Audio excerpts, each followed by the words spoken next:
안녕하십니까? 지혜의 샘터, 깊이 있는 이야기로 여러분의 삶에 울림을 드리는 시간입니다. 오늘 우리는 신앙이 과연 우리의 삶을 어떻게 바꾸는가라는 근원적인 질문을 함께 탐색해보고자 합니다. 단순히 마음의 위안을 얻는 것을 넘어 세상을 바라보는 눈, 삶을 살아가는 방식 전체가 변화하는 혁명적인 경험에 대한 이야기입니다.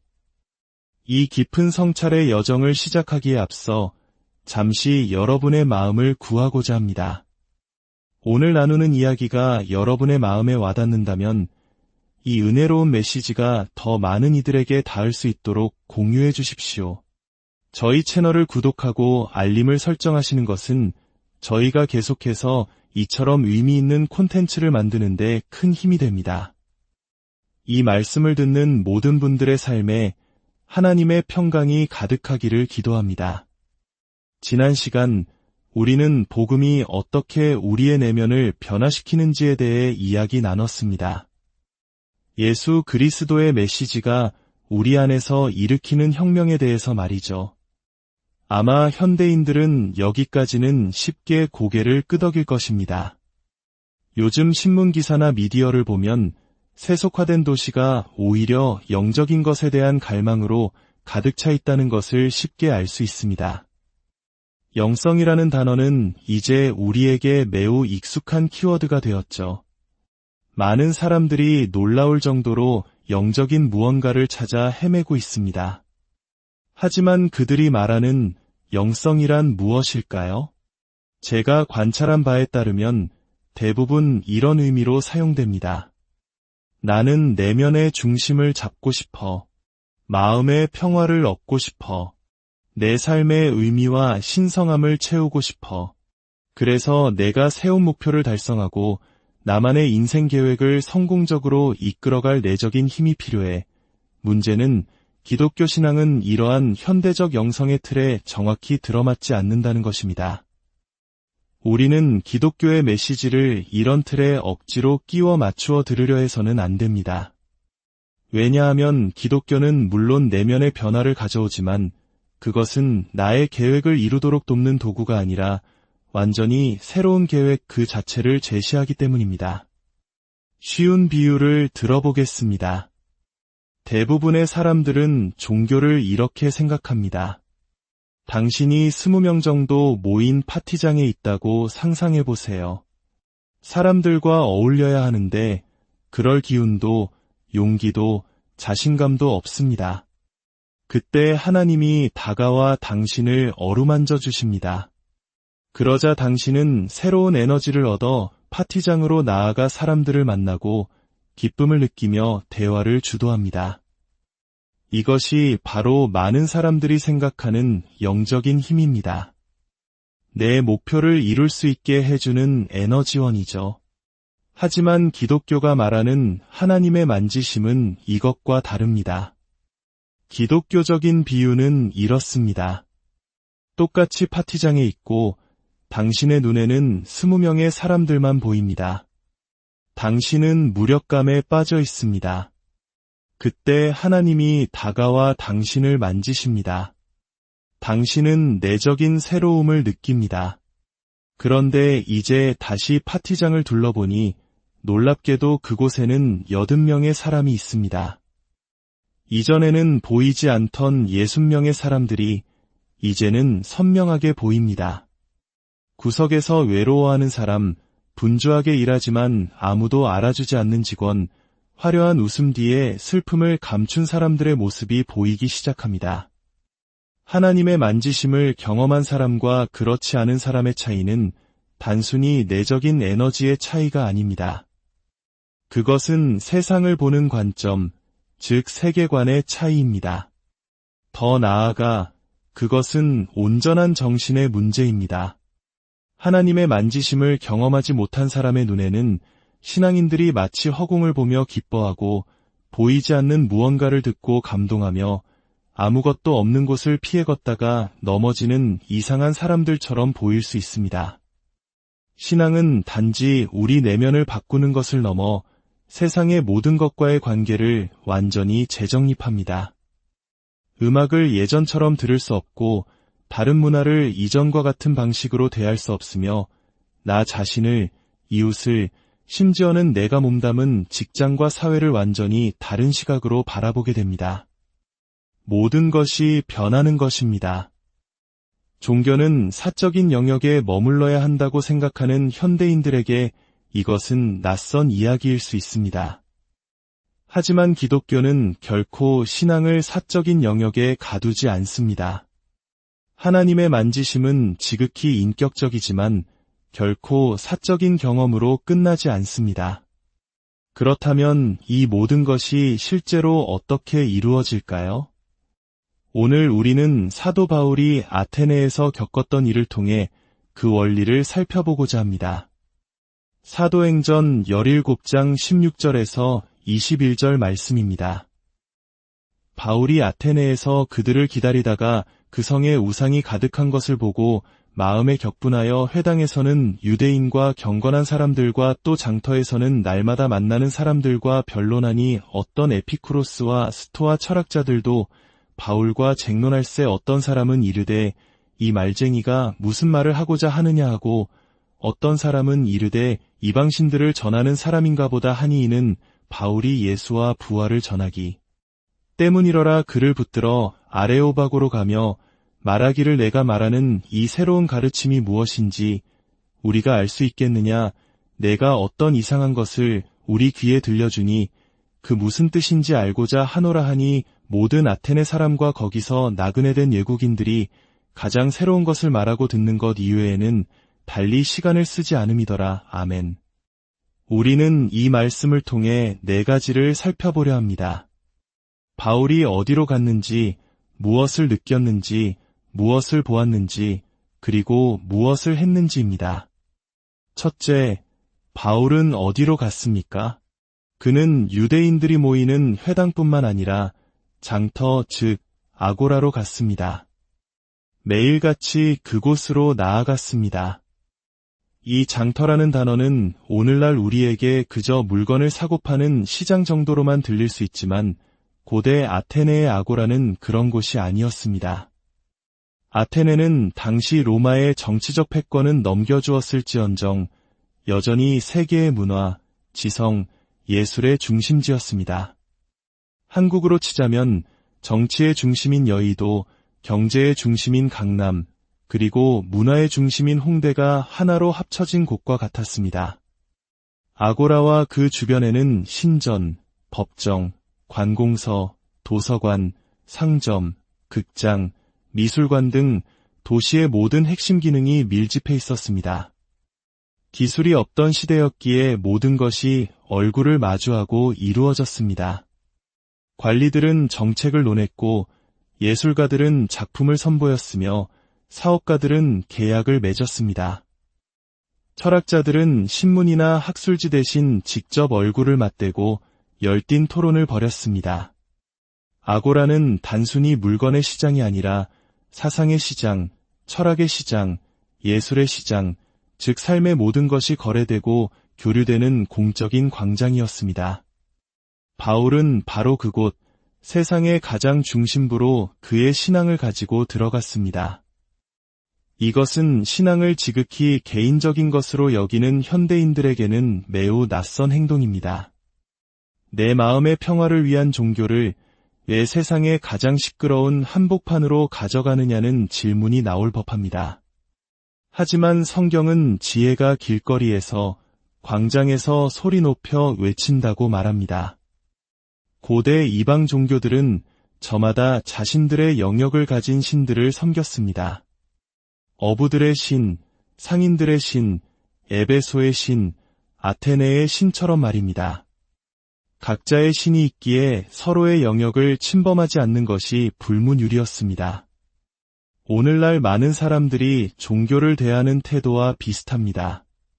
그러나 만약 온 세상을 창조하신 단 한 분의 하나님이 계시다면 어떨까요? 이것은 논리의 문제입니다. 창조주 하나님은 그 어떤 특정 영역에만 머무실 수 없습니다. 그분은 삶의 모든 영역, 아고라의 주인이십니다.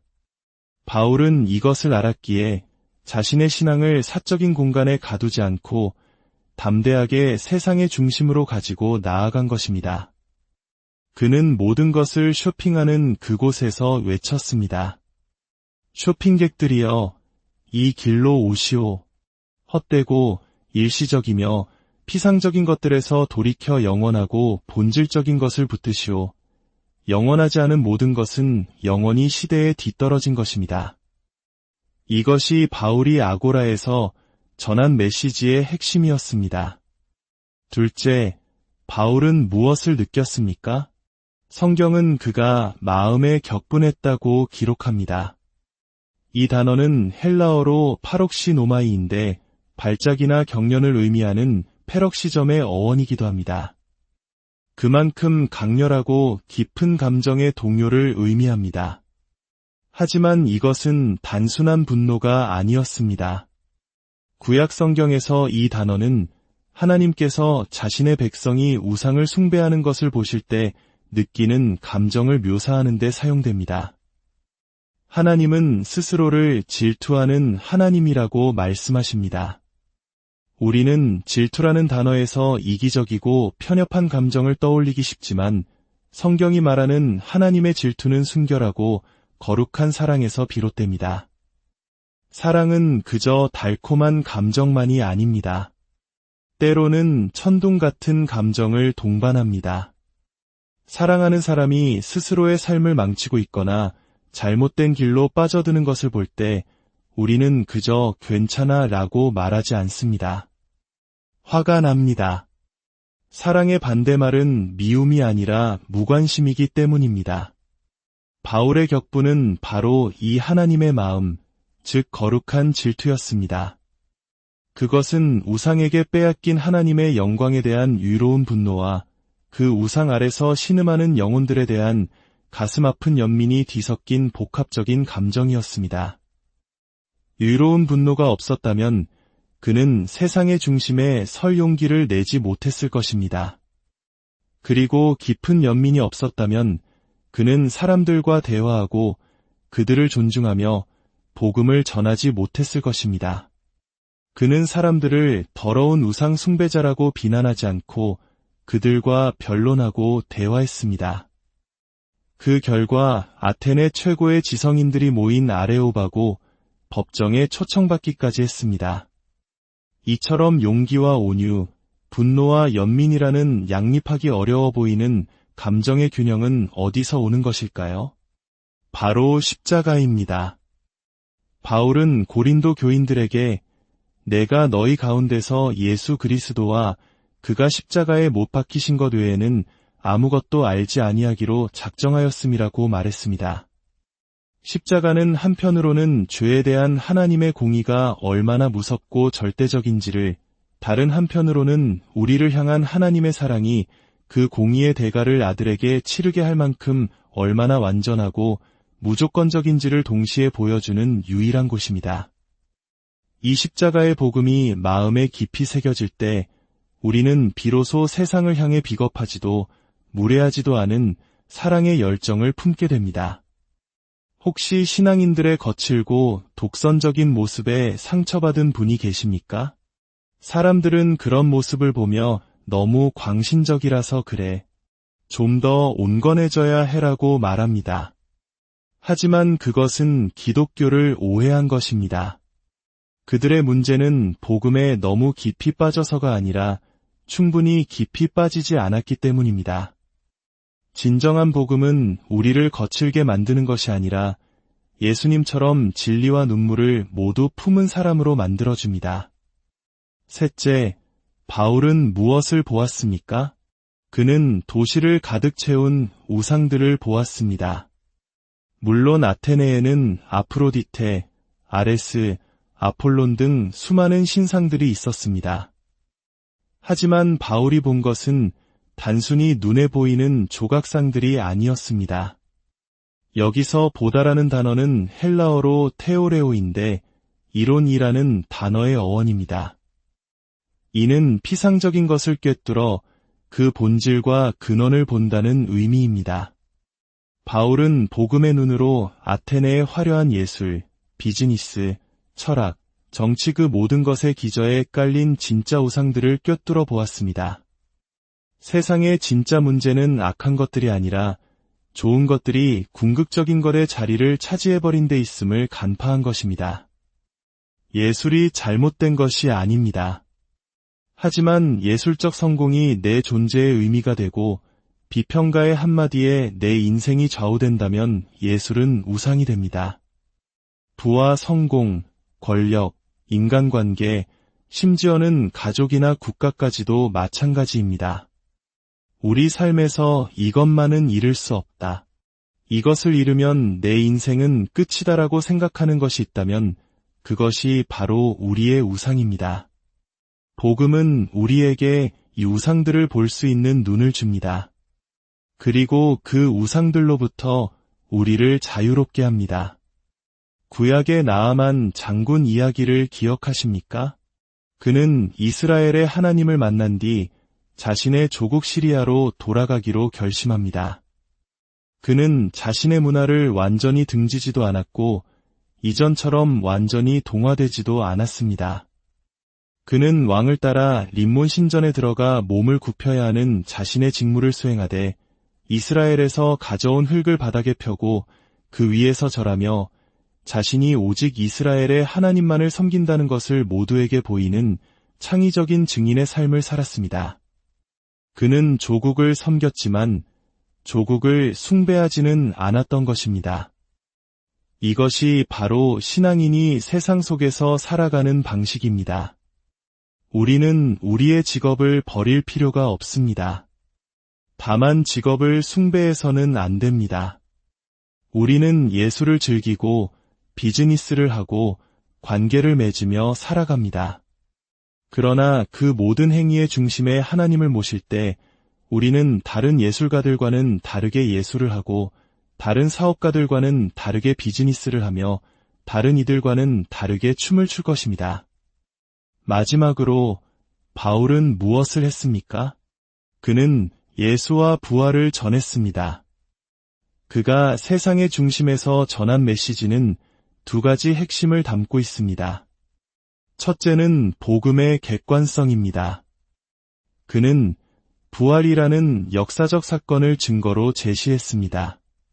기독교는 이것을 믿으면 내 인생이 바뀔 거야라고 말하기 전에 이것은 실제로 일어난 사실이기 때문에 내 인생을 바꿀 수 있다고 말합니다. 복음은 그것이 우리에게 유익하기 때문에 진리인 것이 아니라 그것이 진리이기 때문에 우리에게 유익한 것입니다. 둘째는 복음의 주관성, 즉 인격성입니다.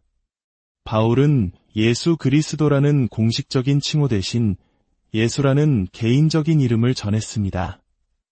이것은 추상적인 진리나 신비로운 경험이 아닌 예수라는 한 인격과의 살아있는 관계가 우리 삶을 변화시키는 핵심임을 보여줍니다.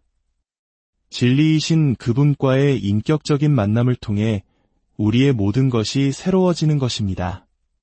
여러분, 이 자리에 계신 모든 분들은 이미 무언가를 믿으며 살아가고 있습니다.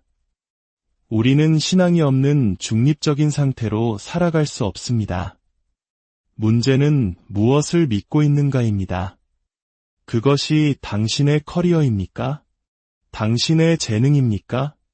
아니면 어떤 사람과의 관계입니까?